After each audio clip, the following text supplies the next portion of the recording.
solution for a claustrophobic astronaut is to give him more space. My name is Matthew Kroll. And there's something in the water. My name is Shahir Dowd. And this is the only podcast about movies, specifically the film Alien Romulus. Now, in extra credits or extra history, I'm putting on the spot here. Extra mythology. Have you done the Romulus and Remy? Oh, gosh. I think we referenced it forever ago. Romulus and Remus, both of us are Googling rapidly right now. I'm trying to see if we've done it. Yeah. Because, again... Wait, just so we know, reading from the Wikipedia page, Romulus and Remus are two twin brothers whose story tells the events that lead to the founding of the city of Rome in the Roman kingdom by Romulus following his fratricide of Remus. Yeah, we did not. And now, just so you know, listener, that has nothing to do with this movie. What are you talking about? Whatsoever. Thematically. I will have you know that the crest of them drinking from the cow's teats is on multiple doors on that space station. Is it really? Yeah. And there are two sections of the space station they're on, one named for Romulus, each of them. Yeah, one Romulus and one Remus. But I mean, I'm saying, like, as far as Prometheus goes, that was a movie where they were like digging into the theme of what Prometheus meant and like quote that and talk about it. In here, it just felt like the ships were named Romulus and Remus. I actually, the section of the thing. Actually, I have a lot to say about this movie. I will say this was also fine. It was like a thematic element that was not like the point of the movie, but the story of Romulus and Remus did echo true to me for the purpose of the space station. The myth of Romulus and Remus is the founding of Rome. Yeah. This is the founding of the aliens? Well, no, the founding of Weyland Yutani trying to make colonization not. But who did they commit fratricide with? Oh, I don't know. That's what I'm saying. The myth of Romulus and Remus has almost no bearing. Founding of Rome. It has no bearing on the story. They're trying to found a new Rome, basically. No, they're trying to use alien blood to do things. They're trying to use alien blood to make the colonization of places easier and cheaper because it's a corporation. But it's not going to be the capital of their new empire. No, it doesn't matter. But it was the founding of a great nation. They're trying to. I don't think this is a problem. They don't touch on this at all. Are you doing propaganda for Weyland Yutani? Is that what's happening? I am constantly. Yeah, you're the PR guy. You're Paul Reiser from Aliens. If anything, yeah, I am. At this point, I'll take that. Yeah, I'll take that over many a character in this movie. Hi, everyone. Welcome. Yeah, look, we got into it right away. Yeah. Sorry about that. We have a lot to discuss about Alien Romulus. The only other, we've done Aliens on the show with Nigel Stanford and Timur Savan because we brought them on for my music video, which is a favorite of ours. And then we also did Alien Covenant, I believe, with Patrick Condas and Francesco Ramsey. Yep. We did not do Prometheus. We've definitely done we haven't done Alien. We've not done Alien 3, although Alien 3 was mentioned in our first films episode with Josh Horowitz. That's right. Who talked about it as one of his favorite first films. This is, of course, directed by David Fincher. And of course, we've only done 6 episodes on Alien Resurrection. Yeah. So we'll probably do a 7th at some point. Yeah. Just diving straight into Jean-Pierre Genet's magnum opus there with swimming aliens. But we will get into this movie in a minute. We have some emails to follow up on. Thank you, everyone who's been emailing us in at onlymoviepodcast@gmail.com for you to catch up on. Shall I read the first one? Yeah, go for it. Prashant writes, "Hi, Matt Shahir. Hope you're both doing well." Hi. Hi. Thanks so much for reading and responding to my previous email on AI and the social dimensions of technology. On that note, since I look at trains, and I believe he's talking about some of his research here, I wonder if both of you have a list of good train-themed films. Ooh. The most recent one that comes to mind is the Hindi film Kill, which I heard was excellent, by the way. And Prashant continues, which I thought was a good train film and an even better action movie. The Denzel Washington and Chris Pine starring Unstoppable is another one. I'd also highly recommend the 2023 Indian Netflix series The Railway Men, which I felt was a faithful, albeit dramatized representation of railway engineers facing the horrors of a chemical leak in 1984. And as per my usual style, I'm drafting this email while listening to your Long Legs episode. In case you don't mention it on the episode, I think X-Files certainly counts as an inspiration for the film, along with the serial killer procedural classics you mentioned. There's something truly compelling and horrific in how Long Legs blends the procedural and supernatural genres, and I thought there was an explicitly feminized understanding of trauma and violence, which is why I found it incredibly frustrating when many critics and commenters, almost all of whom unsurprisingly appear to be men, fail to sit down with these troubling revelations. We've seen time and time again how men filmmakers who direct women protagonists in horror tend to be explicit, if not exploit the loss of agency, trauma, abuse, violence.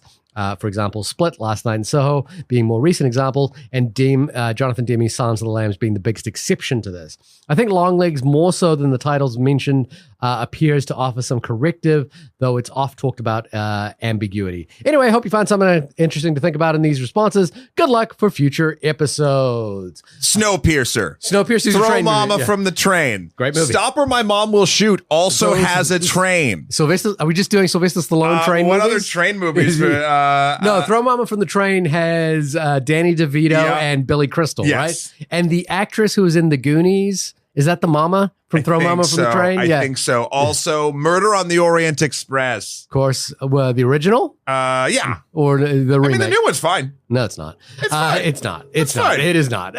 Who can forget the Liam Neeson classic, The Commuter? The one I was going to mention was Alfred Hitchcock's Strangers on a Train. Yep. Which was Train to Busan. Train to Busan, excellent film as well. I had a train film I was working on in New Zealand for a while. Actually, I'd still like to make that film one day, but it involved the Southern Railway lines in New Zealand, which is great. And also, how can we forget? Because we will talk about this in some level in this episode. Is Brian De Palma's Mission Impossible? Of course, great train. Of course, train great train. Yeah. Here's a question. Yeah. Though they're never on a train. Okay. Is the Sylvester Stallone film Daylight? No. They're on a bunch of tracks. Daylight involves Daylight. The subway. Daylight is the Lincoln Tunnel. Yeah, there's tracks in it. There's no tracks in the Lincoln Tunnel. Oh, you're right. There's no tracks in there. You're right. It's actually cars. Yeah, Sorry, it's all cars. I was trying to find more. It's how about here's a reach: Spider-Man, the first Spider-Man, where he's got to save people on the Roosevelt Island tramway. Cool, but although Spider-Man 2 does have a train scene. Yeah, okay. I like train movies. I think I've always wanted to do a long train journey. Continuing on with his email about the feminized understanding of trauma and violence. Obviously, Jonathan Demme's Silence of the Lambs is in there. I would also add, I get the director's name wrong. I think it's John Apner. Did Copycat, which is a film that came out a few years after Silence of the Lambs. It kind of deals with female responses to trauma and violence as well, with a copycat serial killer. There's something else that's coming to mind, but I can't quite think of what it is right now. I think what I was gonna mention. Sorry, this was the thing.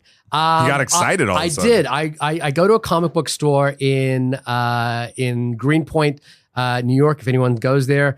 And it's a kids comic book store. It's a great comic book store. I love going there. It's called Hey Kids Comics. Me and my son go all the time to peruse. Very small, but the owner is very, very friendly. Nice. And he had a couple of e-zines that I actually bought called The Future of Horror is Female, about horror from a female point of view. These were like, self-printed, cost me $10 a piece, which is way too expensive. But that's the most expensive zine ever sold, I think. But at the same time, I was kind of like happy to support a grassroots kind of thing. So if you can go to their website, futureoffilmisfemale.com, to check out those zines, and they've got other merch and that sort of things there as well. Some great articles that I read in both those zines. So check them zines. I like, I like that we can shout out a local zine. Yeah. There we go. Our next email is from Christina, who says, "Hello. I started listening to your podcast not so long ago. I don't really watch a lot of movies because when I watch a trailer, it often feels like the whole movie is already explained." Yeah. I agree. And I do like hearing about some of those movies on your podcast to reaffirm that opinion. In June, I had been to 2 movies in one day, Back to Black and Furiosa. And like you mentioned on the podcast, I went to Furiosa with the wrong expectations that it would be similar to Mad Max, which Fury Road, and it was not, so I was disappointed in it. On the other hand, Back to Black was really moving and emotional for me.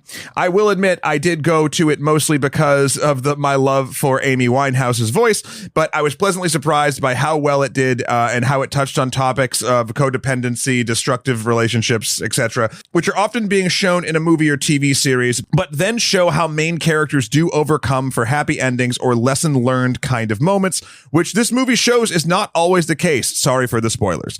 All this is to say, I'm curious if any of you watched Back to Black, and what are your opinions of it if you have? Chris. Thank you, Chris. Thank you, Chris. Nice to have you along in the Topam fam. I have not seen Back to Black. I don't think there's any spoilers here about the Amy Winehouse story. I've not heard very good things about this film. So I'm actually intrigued now that you've given a really positive review. I'm interested in the director, Sam Taylor Johnson, who is, of course, a famed photographer. And I have a great story about her and a series of films that are quite sexually explicit. There you were with Eli Roth. Yeah, that she directed one of those as well. There's a great series of, it's not, I don't know if it's great, but a series of short films that were made by a bunch of directors. I think the film was called Districted, and it's a series of very sexually explicit short films, which Samuel Taylor Johnson directed one of them, which was quite fun to watch in a movie theater if you get a chance to see it. We've talked a lot about musician biopics a lot on the show in terms of how it kind of feels like there's a very set formula to these, and it's very hard to break those. Even the new Timothy Chalamet, Bob Dylan doc. It'd be better if it was Timothy Oliphant. Yeah, but the Bob Dylan doc that's coming out, that's the James Mangold film, I think is kind of feels like it's following that same trope. Yeah, and it's hard to like break away since after Walk Hard. Yeah, you can't really out walk hard. I did not hear really truly anything, Chris, about Back to Black. But your actual really digging it is the first thing someone has mentioned to me directly or indirectly about it. So that kind of gets me psyched to see it again. I did see the poster around. Actually, I forget what movie we were seeing for the podcast, but they had the New York premiere the night I went to go see another movie, and they had the red carpet of that event. Okay. And there were very, very many beautifully dressed musician-looking people at that premiere. So that's my only experience tertiarily with that, but I will definitely check it out at some point. Oh, good. Thank you again for emailing us in. One last thing, which is that this is a kind of a fault of my own. I didn't realize this happened, but people can leave comments on our Spotify episodes. Actually, right now, listener, if you are listening to this on Spotify, just find on the episode that you're on, you can actually leave a comment directly on the episode. That's crazy. And we have a few of these that I have not come to. So do you want to take I'll take the first one. Someone wrote in on our Deadpool and Wolverine episode. Something that really hooked me about this movie was a little story we got about X-Men, because X-Men always worked as an analogy of queer community, and I've never wanted anything more than a movie that explores thoroughly the battles we've had to fight and the people we've lost. I still feel like I'd like Disney to lean much more into queer representation with the X-Men moving forward, but even the scene of Logan remembering the tombs and hearing the screams made me tear up. I don't know if that was a spoiler. Remembering on that episode, we talked about the Jim Cummings short film Is Now a Good Time. I would recommend, if you are interested in queer representation in the Disney stories, check out that short film. It's fantastic. Yeah. Next up is from Tom. Just says simply, this is always the podcast I come to when I see a movie and I want to deep dive into it. There you go. Hey! That's what we do. Thanks, Tom. And this is a fun one. I wanted to read this one.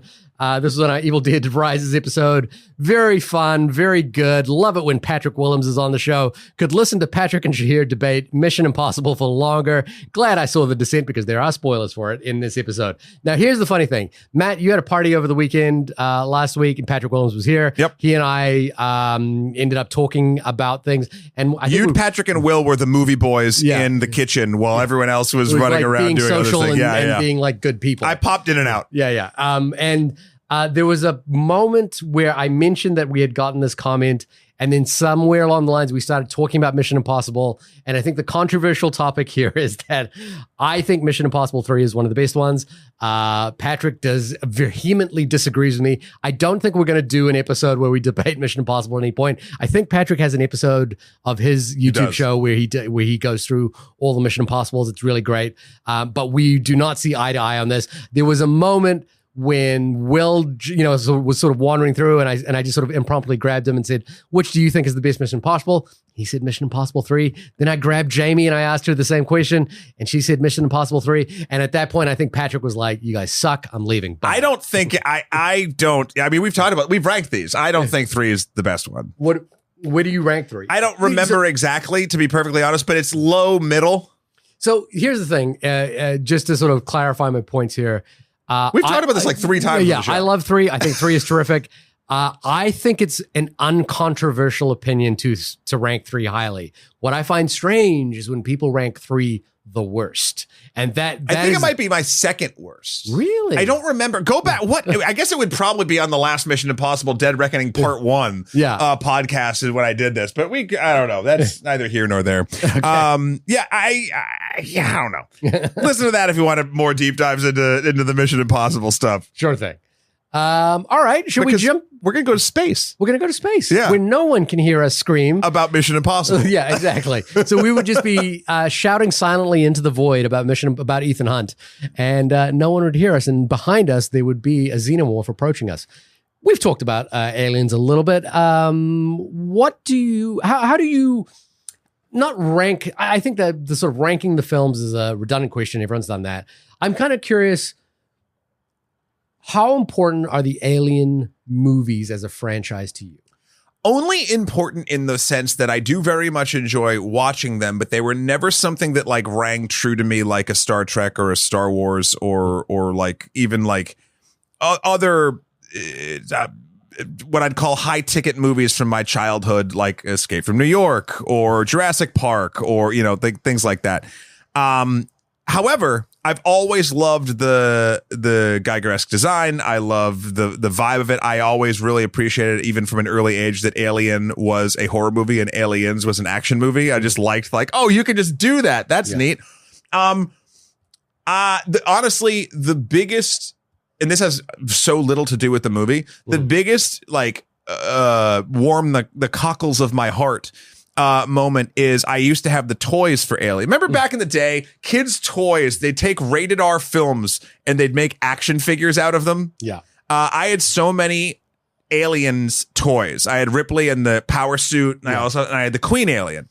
And I always remember I complained to my dad that Ripley could never beat the Queen Alien because there was nowhere to trap her. There was Ripley would hold the alien, but couldn't do anything, and we didn't have a thing. So my dad built me a pretty large, because the toy was large, wooden cage with a trap door thing that dropped down, and that's where Ripley could put the Queen. Yeah. So I have really warm memories of playing with alien toys. Yeah. Yeah. Also, it was around the time I think of Alien 3. I remember seeing Alien 3 at a sleepover on VHS and not enjoying it at all. I really want to revisit it. Yeah. I've seen it maybe once before and I remember liking it more.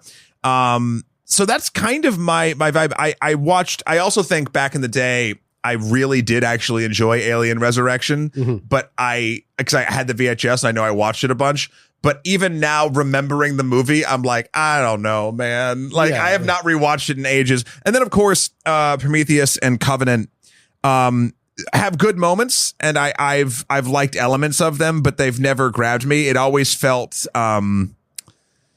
This is minor spoilers for those two films, but it always felt like more often than not, it's supposed to be incredibly smart people that are doing incredibly stupid things. Yeah. And I always kind of have a problem with that. That's actually something that I think this movie kind of does right. Because these aren't super scientists. These are teenagers. Yeah. So that's kind of my history. What about you? I think I saw Alien 3 was the first one I'd seen, and I actually quite liked it. And I still think it's an interesting artifact in the sort of David Fincher career. Alien Resurrection I followed kind of closely after that. And again, there was a point where I was sort of following directors. So, the director of Amelie doing Alien Resurrection, I think was sort of an interesting idea. And I think, bringing his aesthetic to that world, I think was interesting. Actually, maybe he hadn't done Amelie at that point. He had done Delicatessen, Jean-Pierre Jeunet, a film that I really loved. So I kind of liked it from that. I think the interesting thing here is that for me, the highs of the Alien franchise, which are only really 2 movies, are higher than the highs of Star Wars or Star Trek for me. So I consider Alien and Aliens to be better movies than most anything in the Star Wars or the Star Trek franchise, or most anything else. Although most franchises. But I don't hold these as canonical, and there's you know, like I'm not like beholden to the mythology here. I quite enjoy them. I own the quadrilogy box set, and it's a fun thing to do at Christmas time to pop open the box set and spend a day watching Aliens movies. Christmas time? Yeah, that's the last time I did it, was at Christmas time. Is it a tradition? We didn't have kids at that point. But we watched all 4 of the Alien movies, and it was a delight. Very important point you just made. I too am not like a canon person for this stuff. Yeah.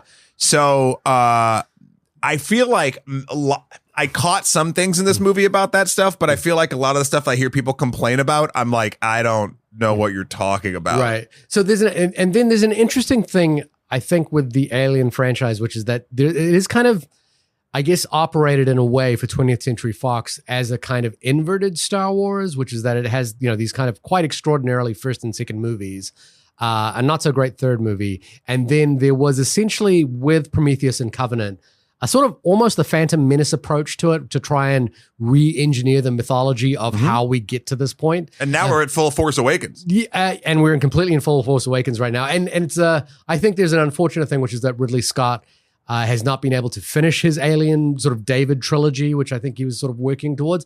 But I'm like you on this, which is that I think I've rewatched Alien Prometheus. It's not called Alien Prometheus, it's just called Prometheus. Yep.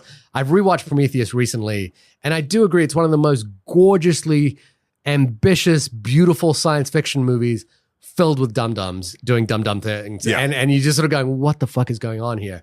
There's some really great moments in it, but yeah, it kind of feels a little... So if we sort of put it in context now, Prometheus feels a little like Phantom Menace to me. Covenant feels a little bit like Attack of the Clones. And then we sort of trailed off here, and we've jumped into... Skip Revenge of the Sith. We've skipped Revenge of the Sith. That's Aliens versus Predator 1 and 2. Yeah. That's what... Yeah, okay, we're there. So again, I'm not... I quite enjoy these movies. I quite enjoy the world of it. I quite enjoy H.R. Giger's sort of psychosexual... very body horror kind of orientated drawings that are, like somewhat perverse. And again, these tend to be adult, grown up, quite violent, quite, in their best times with Ridley Scott and James Cameron, really lean onto the dichotomy between human being and aliens and the similarities and the kind of sexual perversions between them. You see that most complicitly in Alien Resurrection, where I believe there is a sex scene between an alien and a Sigourney Weaver from memory. Yeah. My voice got high pitched because I was very nervous about remembering it. Maybe I'm misremembering there's some stuff. And so now we've got the Fede Álvarez film. Directed Evil Dead, Evil Dead. Rises, right? Is it Rises? I think so, right? I'm not exactly sure. I didn't see his, what was the film with the guy in the basement who's quiet? It wasn't Rises. It was just Evil Dead. It was just Evil Dead. Have you got Don't Breathe? Have you got his Don't Breathe? And I had forgotten this fact, but he actually also directed The Girl with the Spiderweb. Yep. Yeah, The Girl in the Spiderweb. Well, there was the. Well, he wrote it. He directed it as well. He directed it as well, but it was the follow up to the Elizabeth Salander,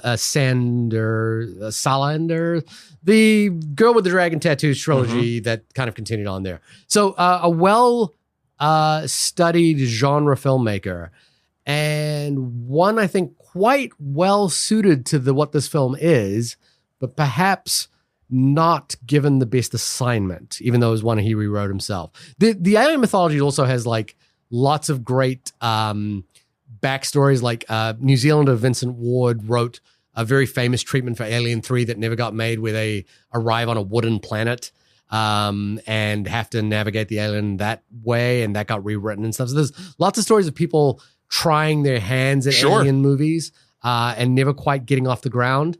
So I like this franchise quite a bit. I'm eager to watch movies in this franchise. And again, I think the highs of those first 2 movies are higher than most franchises for me. Could you tell us a little bit about Alien, like abandoning the Prometheus Covenant? Of course. Tell us where Alien Romulus fits in. Well, Internet Movie Database says that Alien Romulus is as follows. While scavenging the deep ends of a derelict space station, a group of young space colonists come face to face with the most terrifying life form in the universe. Aliens. Just the aliens. Wouldn't it be cool if we got like a friendly alien one day? Just like, well, hey, guys. listen, we don't know the motivations of whatever happens at the end of this movie. We don't know. Could be anything. What do you mean? He was smiling the entire time. Maybe he was very friendly. Yeah. I'll kind of kick us off here. I want to say straight up that I dug the hell out of this movie. Okay. There are many problems with it.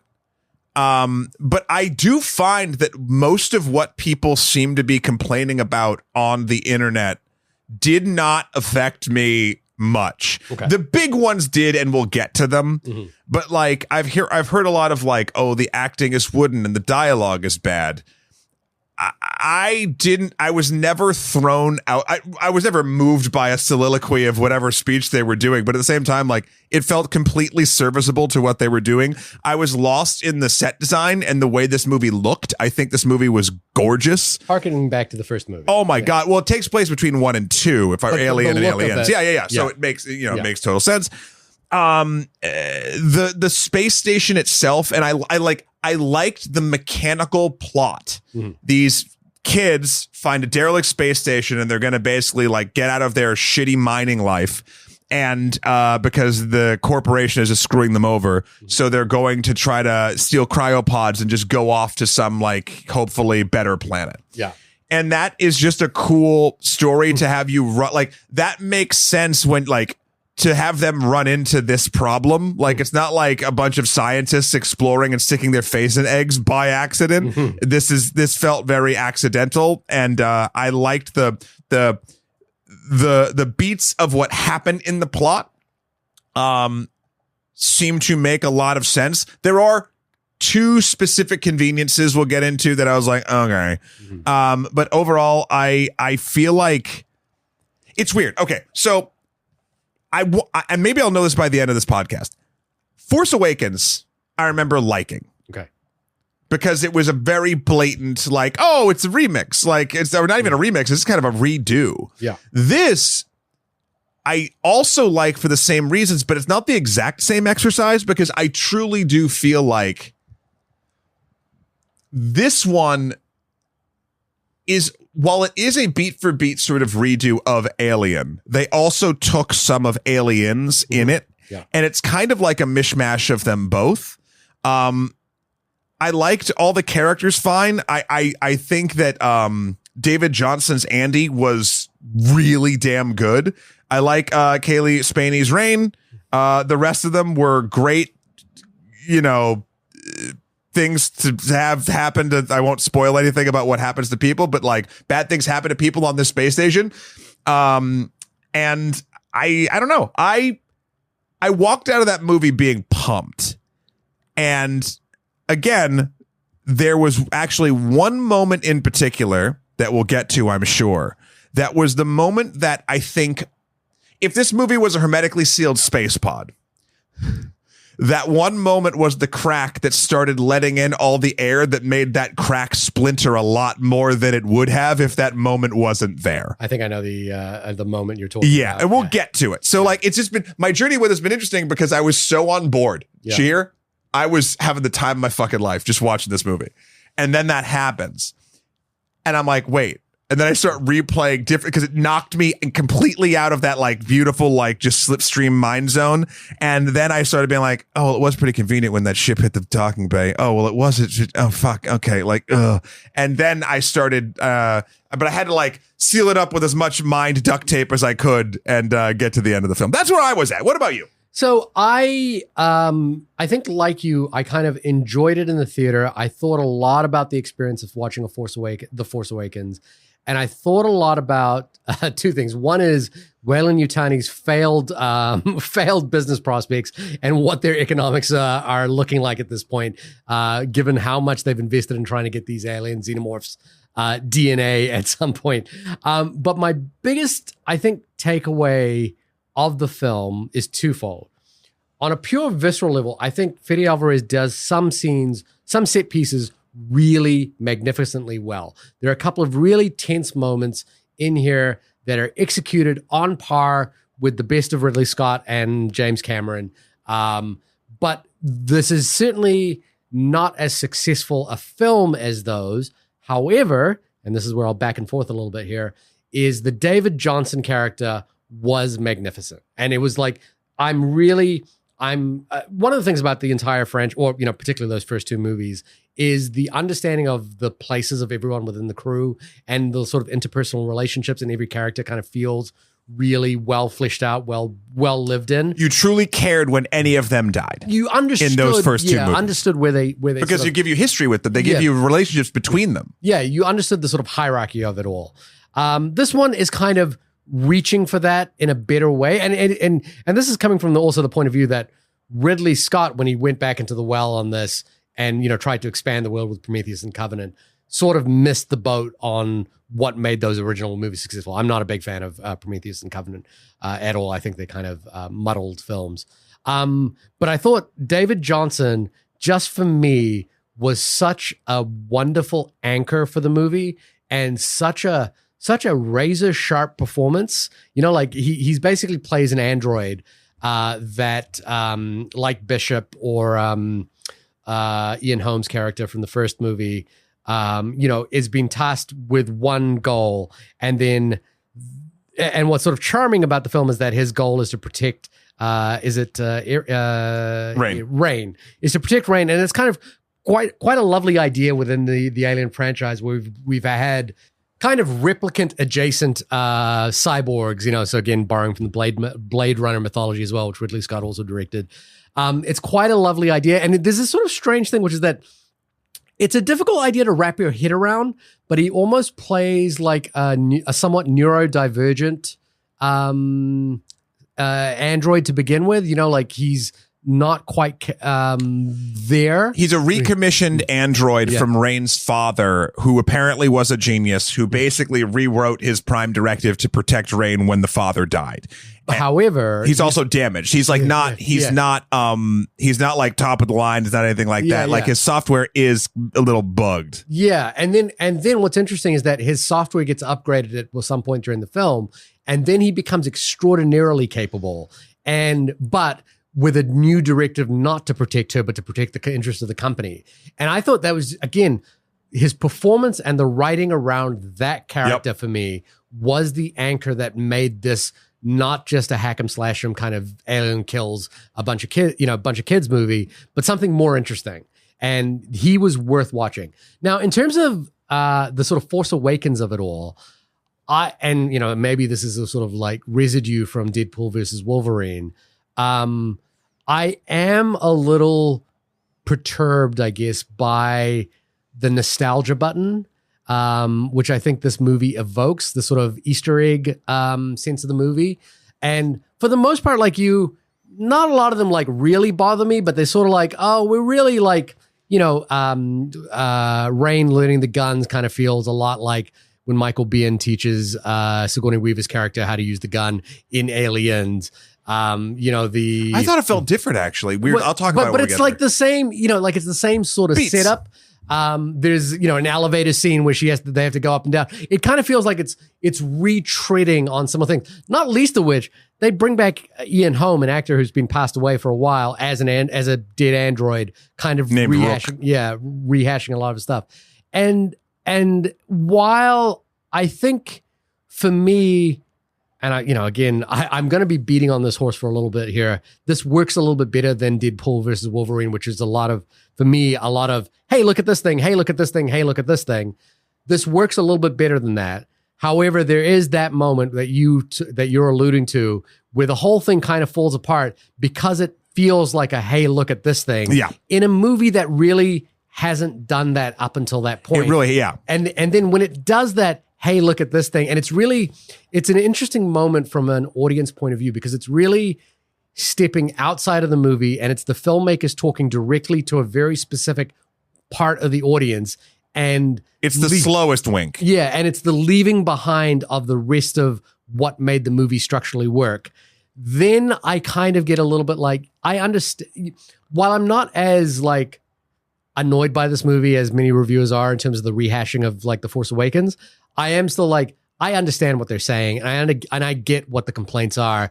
And I get that if you have seen those movies, this movie is kind of just pushing those buttons and in a way that isn't necessarily as interesting as it could be, the David Johnson character is not pushing those buttons. The David Johnson character is not a nostalgia thing. Yeah. It is something new. It is something interesting. It's something within the world of this particular film that actually kind of works. Something that I was thinking about too, because you bring up Deadpool and Wolverine. Deadpool and Wolverine obviously is exactly what you said. It's like, hey, look at this. Hey, look at this. Yeah. You understood this reference. Hooray. Yeah. That's one way of doing this. Up until the moment, we will talk about what the moment is eventually, I promise. Dear listener, I'm actually curious if it's the same moment. I know, it's going to be so funny. It's so funny Alien we're talking- Romulus. I actually don't find, even the stuff that I recognized, I did not find it gratuitous. Yeah, it I works found a little smoother. it was, it's funny, even more so, it worked better for me than Force Awakens did with hitting beat for beat. Because like, for instance, every like, you didn't need to know any lore of the entire franchise to enjoy this movie. In fact, I bet you a lot of people that have no reference to this movie at all will like this movie quite a bit. Yeah, I'm actually being reminded of that recently, which is that while I think that a movie that came out 45 years ago is direct and relevant, there's a lot of people that have not seen that movie or even know it exists. Yeah. You know? So to that, and like I thought they did do remixes of moments very, very well. I know that they taught, he teaches Ripley how to use the gun in the first one, etc. This one made a lot of sense because these are kids. And I was like, there's going to be a part of this movie where they have fucking assault rifles. Like, I know there is. And there was an in-world, very logical thing because they were in an actual science lab, and it made even more sense for this thing. And that's the other thing about this movie. I'll just step aside for a second. All of the mechanics of the way the space station worked and the technology worked all felt narratively driven. Yeah. So the moment I'm going to talk about is what you brought up when he's teaching her how to use the assault rifle. The assault rifle is a specialty one that is, there's two of them in a case in a highly top secret science lab, not for soldiers. What do these guns have? A shoulder mount that locks into you that has hydraulics that actually has a basically like a infrared scanner that will move you somewhat into the direction of a hostile target coming at you. So it's like, it's doing the aiming for you.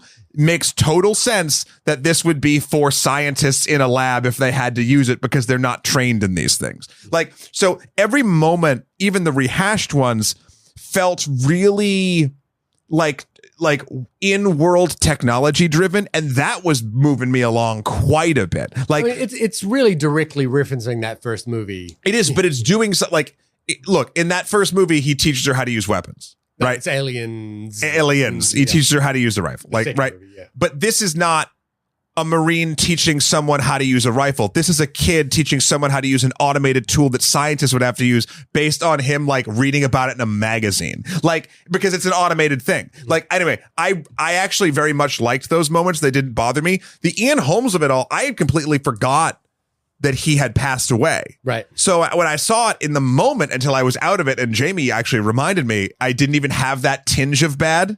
I was like, his face looks weird. What's weird about it, I guess, in the context of the movie, is he's not even that previous character. We had Lance Henriksen in these franchises as well. It didn't need to be in home. It adds very little other than a sort of Easter egg for people who've seen the first movie. Sure. But I guess I honestly just kind of ignored it. Yeah. Because I didn't think about it. So you're right. You don't need it, but also it didn't ruin it for me not knowing it. Yeah. Like, so it's fine. Like, I don't like those are. This is the thing. Not counting bringing back someone from the dead, I do think personally that's kind of ghoulish. I know the family and his widow and his kids all signed off. Like, that's short. That's great, and they have the right. They can do what they'd like with their family. I'm saying the concept of it overall kind of irks me, but I didn't have that irk feeling in it because I didn't really connect. You didn't know. Yeah. But the like Easter eggs like that. Let's take the ghoulishness of that sort of out of it. That's an Easter egg that does not affect plot and doesn't make you stop what's going on to either engage with it or not engage with it. Yeah. I like those. I think pepper those all over the place. Like that it's not damaging anything, and it's giving someone who might like it something to do, or so like a nice little dopamine hit. I understood that reference. Yeah. There's a moment I guess we'll talk about because we've been dancing. From this moment forward, if you haven't seen Alien Romulus. My moment is at the end of the elevator sequence. Yeah, Side note, again, technology, gorgeous. The gravity discharge sequence in this, cool. like fucking cool. Yeah. Like just cool, inventive, and well set up at the Yes. beginning. Like we understand that there is this gravity thing, it pulses, and then they use it. The technology helps the story move forward, and I love it. Yeah. At the end of this sequence in an elevator shaft, Andy rescues Rain by shooting an alien, and then out of nowhere says, "Get away from her." Longest pause in the fucking movie. You bitch. Yeah. And they're just saying the Sigourney line. They're just, which hasn't, and technically in the in canon, she hasn't said it. Pushing yet. my nerd glasses up here. In the world of this movie, this hasn't happened yet. Yeah. So it makes no sense. Makes no, but it makes no sense as a callback, and it makes no sense for the character. Neither of these characters have spoken like that at all. No. And to have him say that in that moment broke the entire immersion of the film. And I little on the fact that in the Sigourney Weaver moment, it's a very specific use of that word because it's a mother fighting a mother for their child. Yeah. So there's two mothers fighting against their children, fighting for their children in that sequence. And so it's a very specific line that has specific meaning for that sequence. And it has no meaning. And it has no meaning here other than to pull you out of the movie. In fact, there's a moment later in the movie when a big explosive thing is happening near the very end, and Rain, in a very tumultuous situation, screams, "Die, motherfucker." Yeah. And that also rubbed me the wrong way because Rain hasn't done anything like that. And to be clear, what's happening in this moment, this is full spoilers. The space station is falling out of the sky, hitting the rings of the planet, which are made up of obviously just thousands upon that millions of rocks. Yeah. So it's like grinding into the rings of this thing. And an alien is being sucked out. She's on a tether. Also, you're not supposed to be able to hear people in space. She has a helmet on, whatever. But like, it's the most insane moment of this girl's life. And she does an action movie one-liner. And again, it's not that bad, but when you put it next to the "Get away from her, you bitch," it's like it's letting the air in. It's letting the more problems like affect me more. So like it's amazing how one moment I was trying to think of this. I can't think of another movie that I've loved so much that one moment has started just making me pick. And it's weird. And I don't know. Maybe I haven't watched enough of his films. This did not feel like a Fede Álvarez, like, ooh, we gotta do this. I'm not exactly sure. There's an interview with him over at The Big Picture, which I believe he talks about this, that line. And I think, for whatever the reasoning was or however that line ended up in the movie, it is an odd line and it is an odd moment. And it highlights the kind of nostalgia button that I think we're hoping to poke with these kinds of movies that I think is kind of unnecessary. So it's the bad version. And then what happens here is that so we land in this sort of middle ground with this movie for me, which is that I enjoyed it a lot more than Prometheus and Covenant. Mm-hmm. I find that the nostalgia button sort of makes me appreciate how much Prometheus and Covenant really were trying to forge new ground. Prequel syndrome. And this is kind of very much in the Star Wars. You know, we talked about Star Wars recently, and that I'm watching them with my son. And I just saw Phantom Menace in theater. Yeah, and the first, you know, the original trilogy, episodes 1, 2, and 3 are very bad movies, but they are at least attempting something with the world that is unique and interesting. And there's a lot of maneuvering that those films are trying to do. There's a lot of care and love and not purpose. What's the word? Like when you have intentionality. Intentionality. Thank you. There's a lot of intentionality with those movies. And when you see them in contrast with, here's the thing. I think episodes 1, 2, and 3 demonstrate a kind of committing to the bit. admiration for what the franchise is and what it could be. Yep. And when you watch Force Awakens, Last Jedi, and Return of the Skywalker, they feel a little bit more careless with the possibility of what it could be. I think Last Jedi is the most careful. But Last Jedi is probably the most successful. But you can see that direct analogy here which is that The Force Awakens, for example, is a really fun movie to watch. Yes. And it's far more successful as an experience of entertainment than Phantom Menace, Attack of the Clones, or Revenge of the Sith. However, it's sort of lesser in a way because it's not as ambitious. It's not trying to move it forward. So it's not as respectful of like what the franchise could be, which is what Prometheus and Covenant are, despite being films that kind of not really work. So that's the weird middle ground with this movie is that, like I said, and so the only way I can really anchor it is to say the David Johnson character is really what holds this together and what makes it interesting. And even his relationship with Rain, it harkens back to Alien and Newt, to Sigourney Weaver's Ripley and Newt. Mm-hmm. You know, like there's sort of echoes of that in it as well. But his performance is so razor sharp. It's got this added layer that he is a replicant or, you know, a cyborg in this world. And so his motivations are fascinating. His, you know, like how is he going to maneuver this sequence is fascinating. All of that is what makes this kind of work in a sort of way that understands the originals better, but maybe doesn't move it ambitiously forward. You know, again, another good example of this is Prey, the Predator film, where that was like a movie that really understood what was successful about that. And again, I think maybe what makes it okay is that, you know, you don't have to hold these films in high esteem as in canonical storytelling. It's like they're interesting, they're good. I enjoy the ride of them, but you don't need to get too hung up on the sort of mythology of it all. So it's funny though, like the only things I really dig about Prometheus and Covenant is the sort of mythology added. I think I couldn't tell you a single character's name in any of those movies. He'll play he'll do the fiddling. He will do the fiddling, the fingering. The fingering, yes. But the thing that I think they do very well is the mythologizing. The proto creature. I forget what the name of them are, but like the Darth Plagueis of this all, right? The Darth Plagueis. Plagueis of them all, yeah. Darth Plagueis the Wise. Yeah. I can't tell you because some Jedi find the story unnatural. But you know, you like that kind of like bigger world. Well, building. yeah, and I found it truly conceptually interesting. Yeah. I love the idea of like some type of matter that is like the purest life. Goop. Like there's like, but you know, like there's interest there. And in this movie, in the same way, like here's something I never understood, and it's a bit of a this is what I'll call it the 1980s laziness in some story writing, or just a trope that I got tired of even then. Yeah. When there's actually I shouldn't even say the 80s. They were doing it as late as Jurassic World. Yeah. When there's a monster or a power or something, and the military wants to make it a weapon. Yeah. And like I'm bored. Like I just don't give a shit. But like that's what Aliens was. You know, that is what Aliens was doing, right? Yeah. And I even then I was like, okay, whatever. But the movie fucking rocks. Yeah.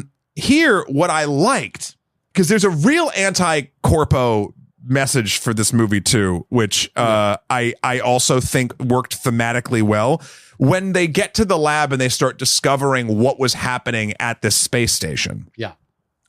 They were taking the alien DNA and not trying to weaponize it. They were trying to distill it down to its purest form to like actually make it something that, and this is why I think it actually is so perfect both in world and technology, basically keep miners, people who are in mines, alive longer. So and not the black lung, right? And and not to better the lives of the miners, but to move the profit line forward because they were dying too quick on these worlds. And it's the most like, oh, well, you're technically helping a populace, kind of, but the most corpo real world kind of way that a lot of these, move forward in like a healthcare type way are brought into play. And you see symbology of both Prometheus and Covenant in the research in this thing. Again, stuff that you don't need to know.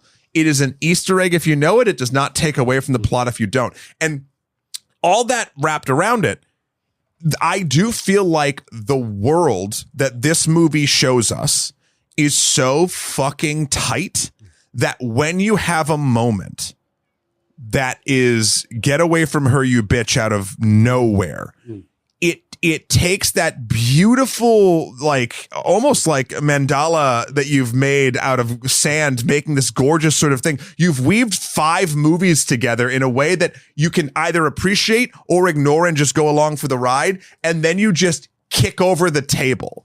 And I'm like, this is so stupid. Well, I'll tell you one moment that has got me a little confused, and I would have to watch it again to kind of figure out where the steps are.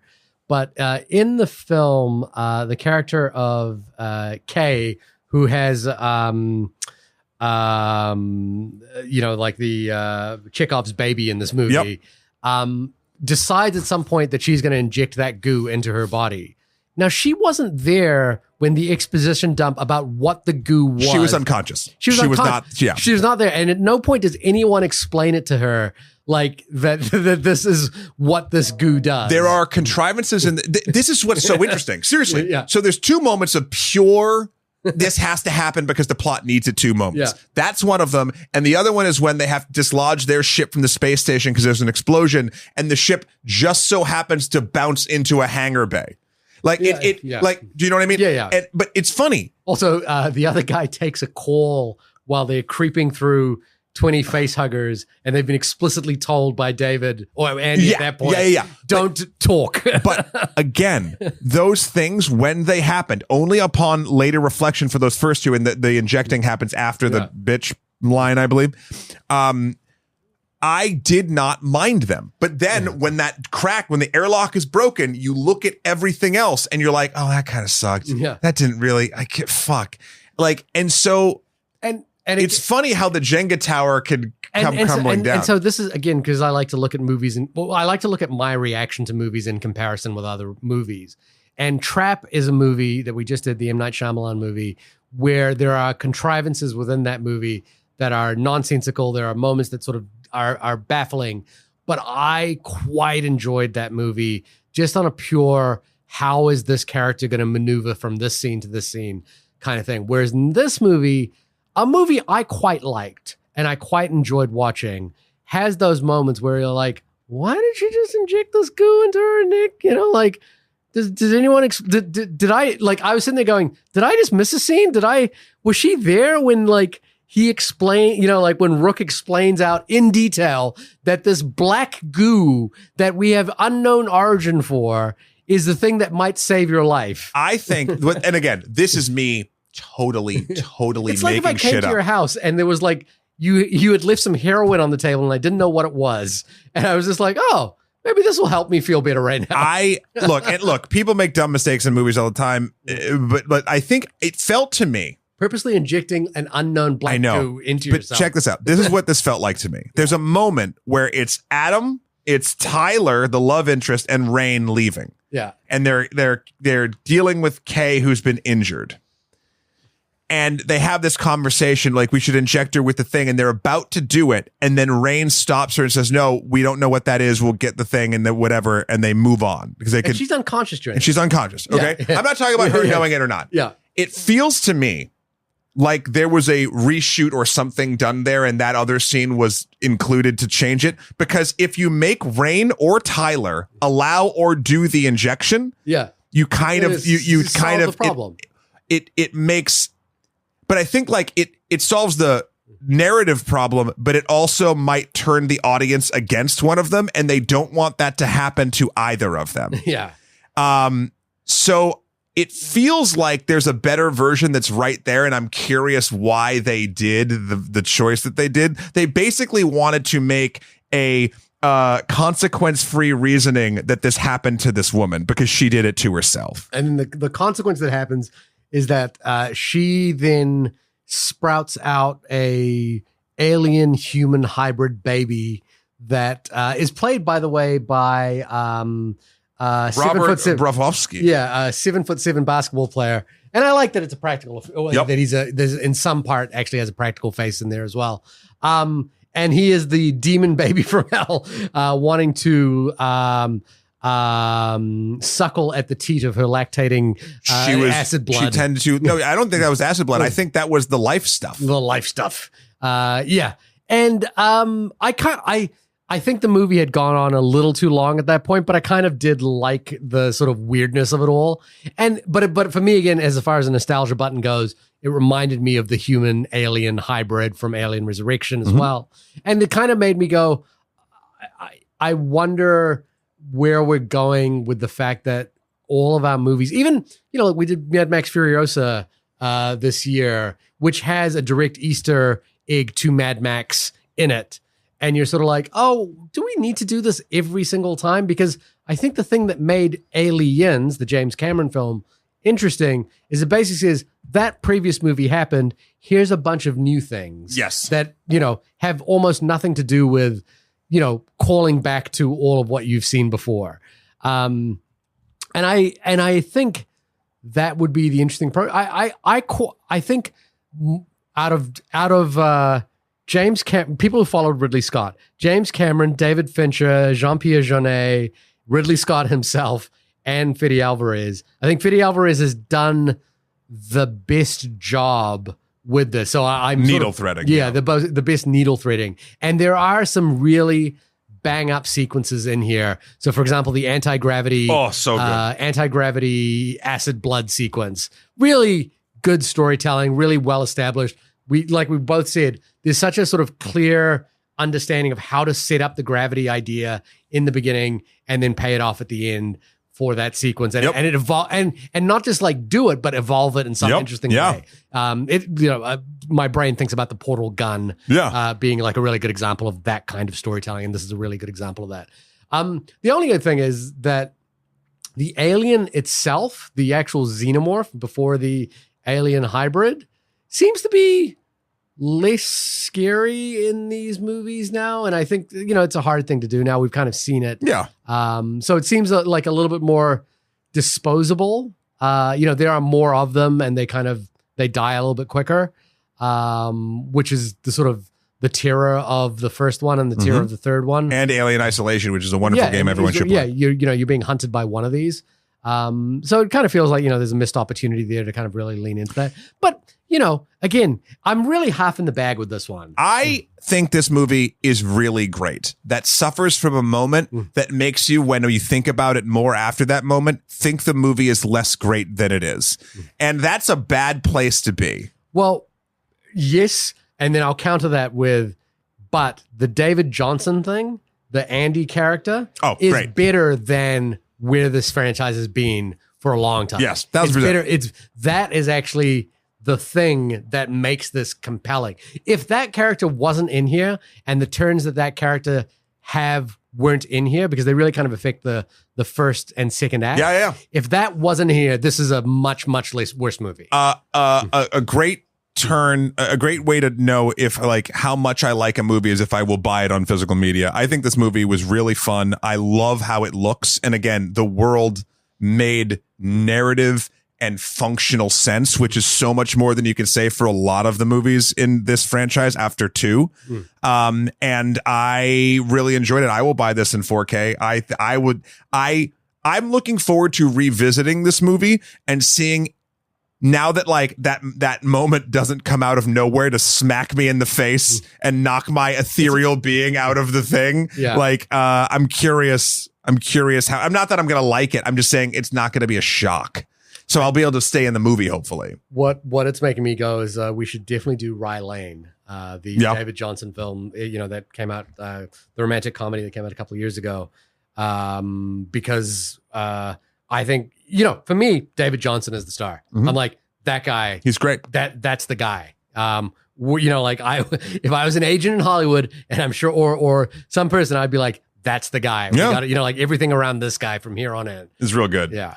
Anyway, this has been the only podcast about the film Alien Romulus. The Roman Empire was built? It was, listen, they're building it. They're trying. Yeah, sure.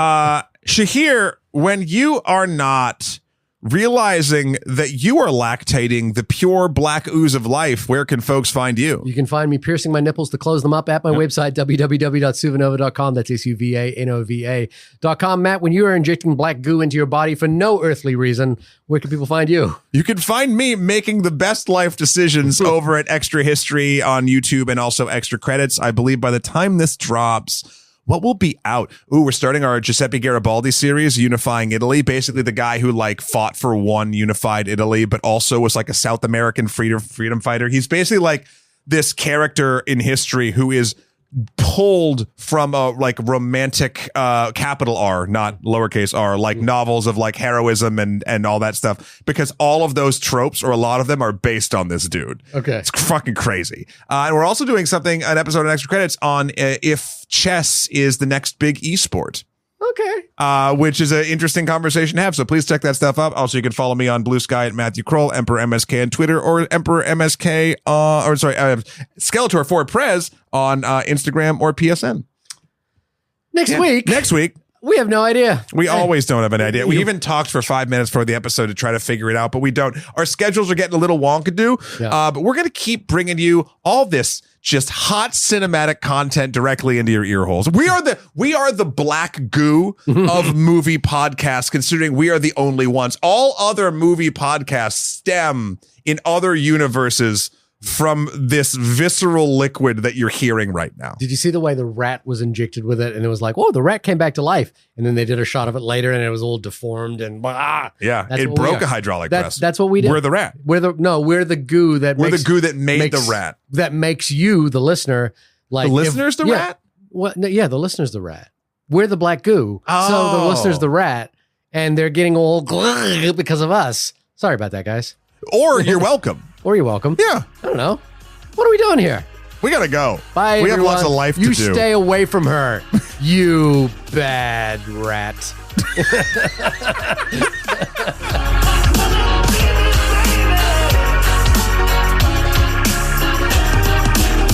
You know what? Better.